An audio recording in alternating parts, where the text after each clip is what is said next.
Pinangunahan ni Pangulong Ferdinand R. Marcos Jr. ang pulong ng National Disaster Risk Reduction and Management Council kaugnay sa bagyong Pepito.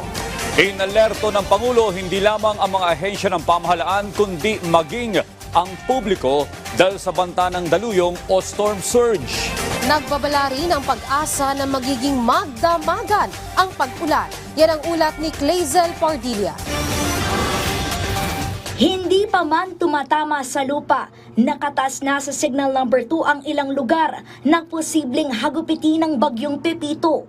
Lalakas pa raw yan, magdudulot ng walang humpay na pag-ulan at mas mataas pa sa 3 metrong daluyong o halos 2 palapag ng bahay na taas ng tubig. Sa pool dito ang mga lugar na malapit sa dagat sa mga rehiyon ng Bicol, Quezon at Eastern Visayas. Pangamba ni Pangulong Ferdinand R. Marcos Jr., hindi lamang yan magdudulot ng pagkasira ng mga infrastruktura, kundi banta rin sa buhay ng tao.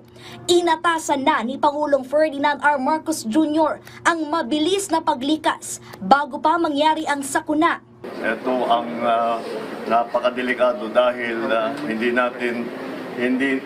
noon nung nagka-storm surge tayo, lalong-lalo na ng Yolanda, ay hindi natin alam kung ano yung storm surge. If we're talking about 3 meters, that's almost 1 floor.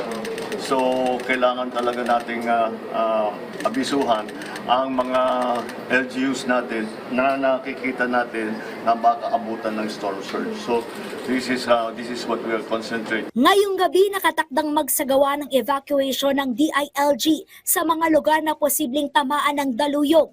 Nasa 200,000 residente ang inaasang sasailalim sa preemptive evacuation.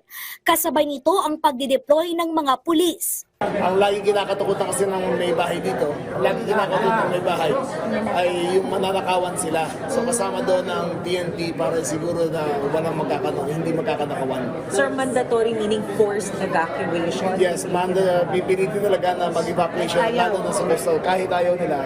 Tiniyak ng Department of National Defense na may sapat na asset o makinarya ang pamahalaan, mapahimpapawid, dagat at lupa na handang rumisponde sa epekto ng bagyo.